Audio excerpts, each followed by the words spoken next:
Hello மக்களே, இன்றைக்கி நம்ம ஹேர் ப்ரூச் எப்படி பண்ணலான்னு தான் பார்க்க போகிறோம். ஹேர் ப்ரூச்சுக்கு செட் பண்ணக்கூடிய பின்ஸ் எல்லாத்தையும் செட் பண்ணியாச்சு. நான் ஹேங்கிங்ஸ்க்கும் பின் செட் பண்ணியிருந்தேன். நான் எந்த இடத்துல ஹேங்கிங் செட் பண்ணியிருந்தேனோ அந்த இடத்துலேருந்து ஒர்க் ஸ்டார்ட் பண்ண ஆரம்பிக்கலாம். அப்போ தான் வந்து வெளியில் தெரியாமல் இருக்கும். ஸோ இப்போ பார்த்தீங்க அப்படின்னா, நான் ஸ்டோன் செயின் வச்சு தான் இந்த லேயரை வந்து ஃபுல் அண்ட் ஃபுல் ரெடி பண்ணிக்க போகிறேன். ஸோ ஃபஸ்ட்டு பார்த்தீங்கன்னா, பெரிய சைஸில் இருக்கக்கூடிய ஸ்டோன் செயினை ரெடி பண்ணிவிட்டு, உள்ளே பார்த்தீங்கன்னா பியர்ல் அண்ட் கோல்டனில் இருக்கக்கூடிய ஸ்டோன் செயினை வந்து ரெடி பண்ணியிருக்கிறேன். ஆல்மோஸ்ட் உள்ளே வந்து ஃபுல்லாகவே இந்த ஸ்டோன் செயின் மட்டும்தான் வச்சு பண்ணுற மாதிரி இருக்கும்.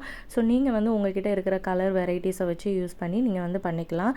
ஸோ உள்ளே பார்த்தீங்கன்னா சென்டரில் வந்து ஒரு கிளிப் ஸ்டோன் ஆட் பண்ணிவிட்டு, அதுக்கப்புறம் அதை சுற்றி வந்து நான் அவுட்டர் லேயரில் என்ன செயின் கொடுத்தேனோ அதையே வச்சுட்டேன்.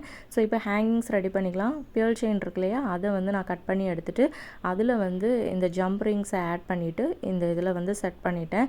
அவ்வளோதான். ஒரு சூப்பரான ஹேர் ப்ரூச் 10 to 15 மினிட்ஸ்லேயே ரெடி ஆகிடும். ஸோ எப்படி இருக்குன்னு மறக்காமல் கமெண்ட்டில் சொல்லுங்கள். பை.